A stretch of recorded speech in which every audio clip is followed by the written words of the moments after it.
the lantern, Watson.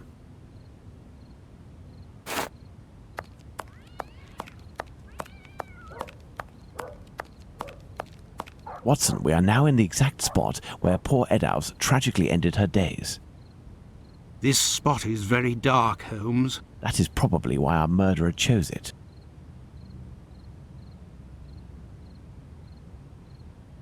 Do these objects spread out by the victim remind us of anything, Watson? Part of this apron is missing. We will follow up on that shortly. The main incision goes from the sternum all the way down to the groin. The murderer opened this abdomen as if it were an animal carcass. A kidney was removed. The uterus was removed. A thimble is located right beside one of the victim's hands, just like Chapman's sachet of pills and Stride's pastils. These intestines were pulled out altogether to grant access to the abdomen. The head is turned towards the left. The murderer must have been on the right side of his victim. Let's look at her from the front. The eyelids were cut off. The nose was cut. There is but one wound, Watson. It goes from the left side and descends in a slight oblique towards the right side.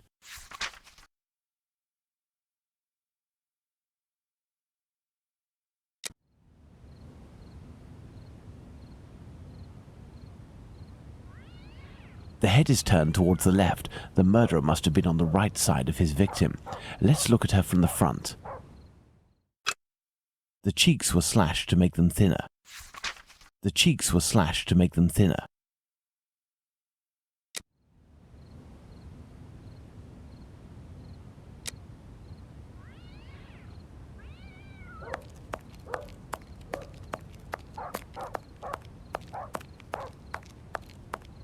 This is Mitre Street, from where Watkins, the constable who found the body, came. This is Mitre Street, from where Watkins, the constable who found the body, came.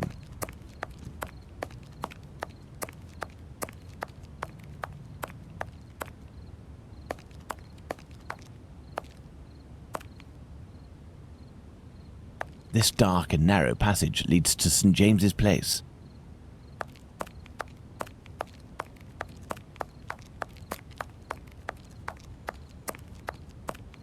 Church Passage. It must be opposite the Imperial Club at 16 to 17 Duke Street. Let's go to the end of this lane, Watson.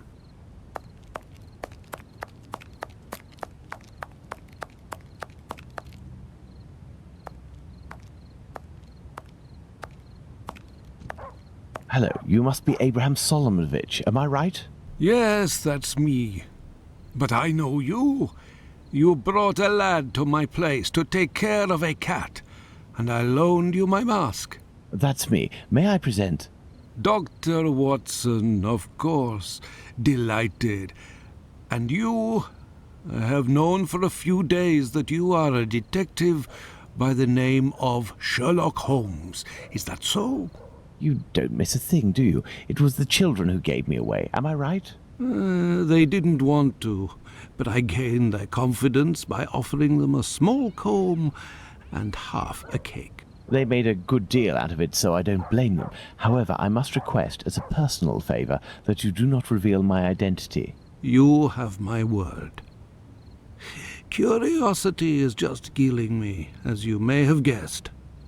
Would it be breaking an oath to confide in me the nature of the investigation that you are leading? Does this spot where we are now in Mitre Square mean anything to you? A demon lives in this city, Mr. Holmes. These unmentionable acts degrade the human race and put the Jewish community in terrible danger. Lots of rumours are circulating, but they are but rumours. I see you're leaving the Imperial Club. It's a stone's throw away from Mitre Square, and the two recent murders were most probably discussed in there. Do you know if anyone from the club saw or heard anything that night? Yes, Mr. Holmes. That night, 3 members of our club saw a woman talking to a man at the very spot where we are standing, a few minutes before the body was found, at the end of this passage.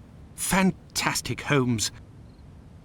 Calm yourself, Watson. There is nothing at the moment to suggest it was the victim.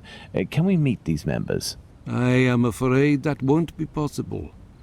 As soon as the police heard the evidence of these men, they were sworn to silence. I understand. But you are working for the good, and I must tell you what I know. One of the three men, my friend Joseph, left that night with two other members of the Imperial Club, Harry and another Joseph. It was around 1:35 a.m., perhaps a bit earlier. When Joseph, not my friend, but the other, the Aldgate butcher, exited, he saw a man and a woman in discussion at this very spot where we are. These men must have been about 16 feet away from the couple. That's about right. So Joseph, the butcher, said to the other two, while pointing at the couple, "Look, I don't like going home alone when I see this kind of people here." My friend Joseph looked at them without noticing anything strange and didn't understand what he meant. They had the look of two rather unkempt people, but no more than that. After the murder, did these three men tell the police what they had seen? Not quite.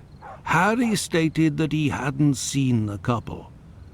As for Joseph, the butcher, even though he was the one who commented on them and pointed them out, said that he couldn't remember anything except that the man was about 3 inches taller than the woman, who was 5 feet tall, no more. My friend Joseph, on the other hand, did his best to cooperate with the police. And what did your friend Joseph say? What did this man and woman look like? The man must have been 30 years old, about 5 foot 7 inches, light complexion, and a fair moustache. He wore a loose, dark jacket, a grey cap, and a red scarf around his neck. But he said that he only saw him for a brief instant, and it would be impossible to recognize him. And the woman? He only saw her from behind. She had her hand on the man's stomach and seemed to be pushing him. He said that he remembered that she was small, was wearing a black jacket and a black bonnet. After his testimony, the police took him to see the clothing of the deceased, and Joseph said that they looked identical to those of the woman he had seen. Like I already said, he only glanced at the two, as he was headed with the others in the direction of Aldgate. One final question. The Imperial Club is a Jewish club, isn't that correct? Indeed. Thank you for your help, Mr. Solomonovich. Bah, it was nothing. We must at all cost prevent this demon from striking again, and the police seem to have some difficulty in doing that. I wish you the best of luck, Mr. Holmes. Now, let's imagine this bloodless corpse resting on the cobblestones, Watson, and interest ourselves in what it might teach us. This building is the Great Synagogue of London. Closed.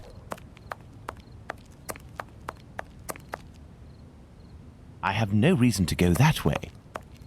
The Imperial Club.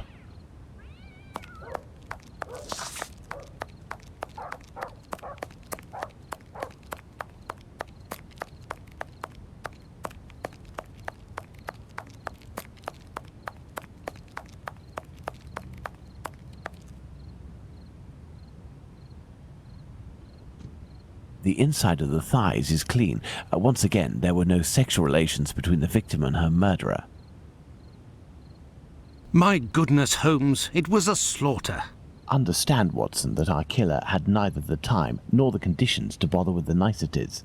He had no more than 7 or 8 minutes at most to kill the woman, open her up, and all the while in total darkness. Holmes, it's a woman, a poor victim you're talking about. Consider all the time this man lost and the risks that he actually took by cutting the victim's face and the lower abdomen in around 20 precise spots, especially the lungs and the liver. These attacks, which I considered gratuitous, are in fact nothing of the sort and have as much sense as the removal of the organs. Watson, we must now consult our timeline. We began in Dutfield's yard, but this time we will try to recreate the actions of certain people, in this case, those of the two policemen.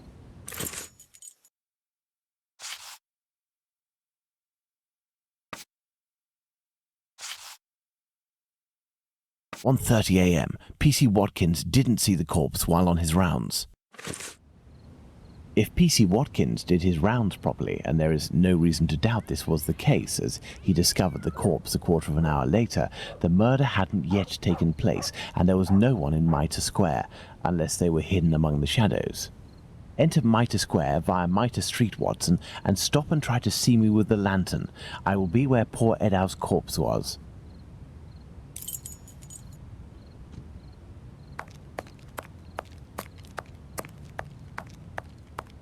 I see you, Holmes. Perfect, Watson. Let's look at our timeline, Watson. Very good, Watson. Thus we can categorically state that the murder had not yet occurred at 1:30. 1:35 a.m. A man and a woman are arguing at the entrance of Church Passage. The man came from Aldgate.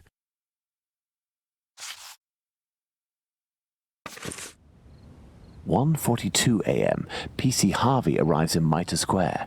It should be noted, Watson, that the constable didn't enter Mitre Square. He could not have seen the corpse lying on the ground. But would he have been able to see a man sitting or standing? Go to the Church Passage entrance, then come back and try to see me while holding your lantern. I will stay at the spot where the victim was discovered.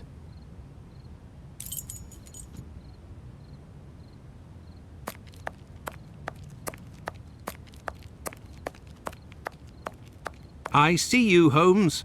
You had to proceed into the square in order to see me, something Harvey didn't do. It is possible that the killer was still there. 1:42 a.m. PC Harvey arrives at Mitre Square but does not go in. The murderer may well have still been there.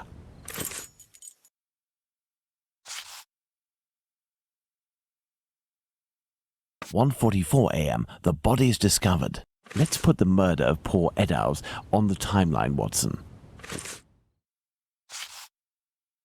1:35 and 1:42 a.m. The murder would appear to have taken place between these times, that is to say, within 7 minutes. Agreed, Holmes. But does this really prove that our killer had the time to perpetrate these two murders? Let's look at our timeline, Watson.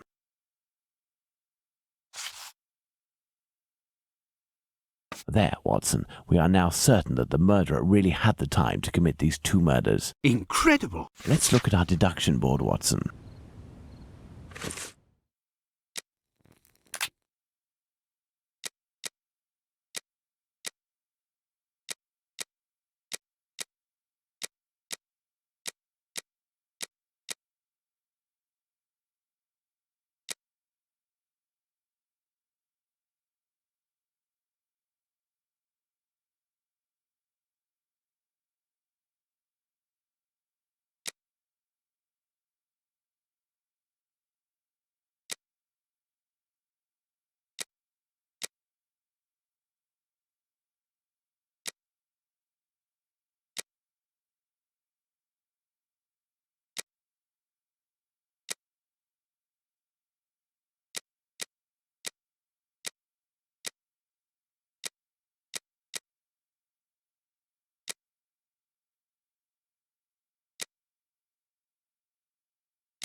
This spot is making me nauseous. Can we not head back, Holmes? We certainly can't, Watson. We have one final point to address. Do you remember the piece of white apron that was missing just now? It was found just a few steps away from here, at the entrance of a building. That's where we must go. Let's go!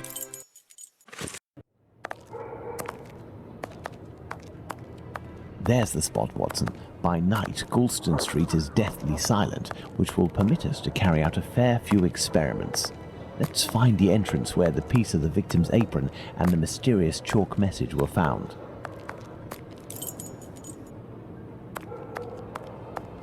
Look at these signs, Watson. We are in the Jewish High Street.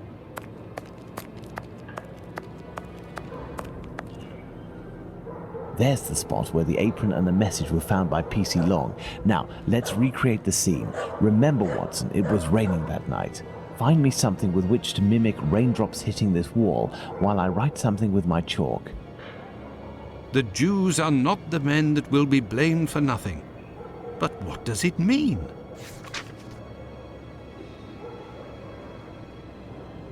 Have you found something for us to pour water from, Watson? Find a container and some water. Let me remind you that it's night time and the street is deserted, Holmes.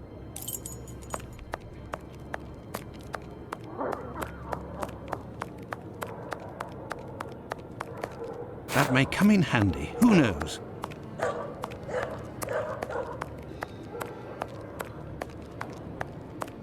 An old wooden pole. A merchant probably threw it out.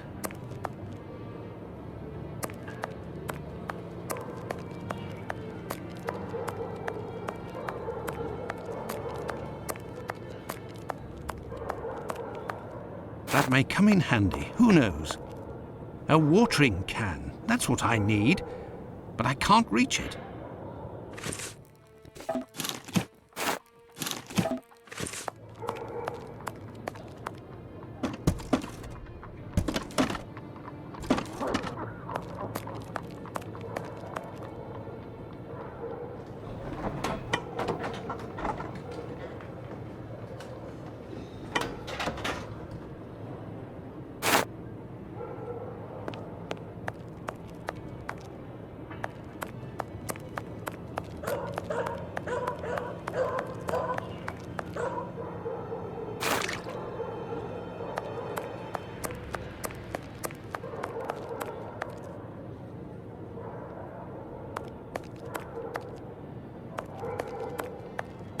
I have no reason to go that way.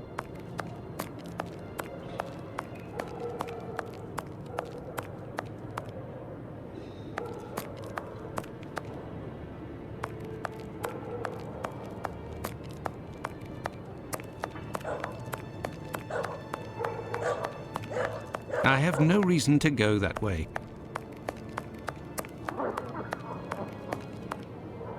Yes, I have, Holmes.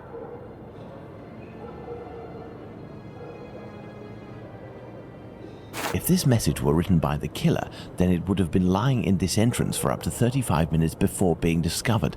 Let's find out in what state it must have been. This message could not have withstood an entire night in the rain. During the investigations carried out on the night of the double murder, P.C. Hulse inspected the entrances of this street around 2:20 a.m. and confirmed to have seen nothing out of the ordinary. At 2:55 a.m., 35 minutes later, P.C. Long found Catherine Edow's piece of apron and the message in chalk. This message would not have withstood a whole night in the rain, as had I continued to water it for a little longer, I would certainly have erased it. It was written, therefore, at the moment when the piece of apron was dumped. This substantiates P.C. Hulse's statement, which stated he had seen neither of these during his rounds. After its discovery, it was guarded and protected from the rain, which was subsiding, which explains why it was still legible when it was erased at 5:30. My dear Watson, when you met P.C. Smith on his rounds in the street, where was he? On the pavement or in the middle of the road? In the middle of the road, Holmes, without a shadow of a doubt. Good. You will go down the street with your lantern as if you were a policeman on patrol, using Smith's position as a guide. As soon as you see the entrance where I used the watering can, tell me if you see anything.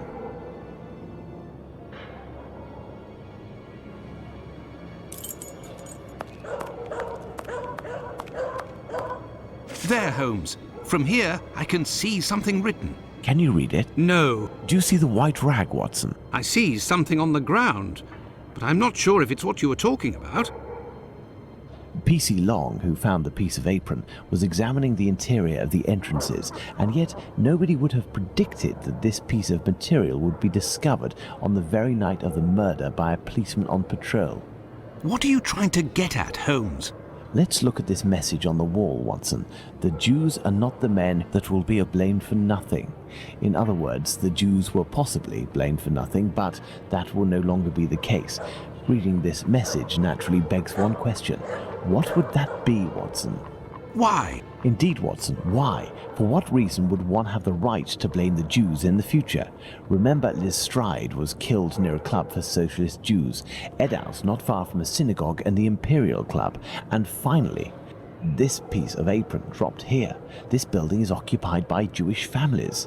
The killer really did go out of his way to incriminate the Jews living in the area. It's a bit obvious, Holmes. Yes, but with the rumors, Watson, the author of this message would have received a response to his strategy.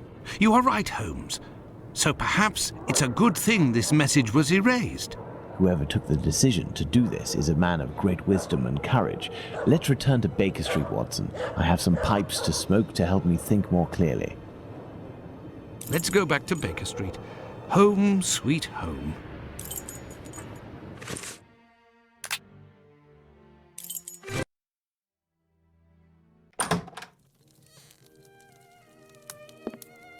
I had nightmares all night, Holmes. As for you, I bet you didn't get a wink of sleep, did you? It's this chalk message business, isn't it? Among other things. And this lunatic is still running free. If only we knew what he looked like. But we do know, Watson. We have a fairly accurate description. I must have missed an episode of your adventures, Holmes. Not only have I heard you discredit the value of our eyewitnesses, but the few descriptions we do have don't seem to correspond. An inaccurate account can regain its value if we can discover why and to what extent the truth must be rewritten. We've learned a great many things tonight, and I'm able to tell you what our man looks like. Really? Yes, and we're going to need a few things, Watson. Find me 3 mannequins, my worker's costume, my 3 full wigs, one of your worn garments, yes, that can be used for the workman's outfit, and one of your old suits. Oh, and my deerstalker, the one I never wear, but everyone seems to think I wear day and night.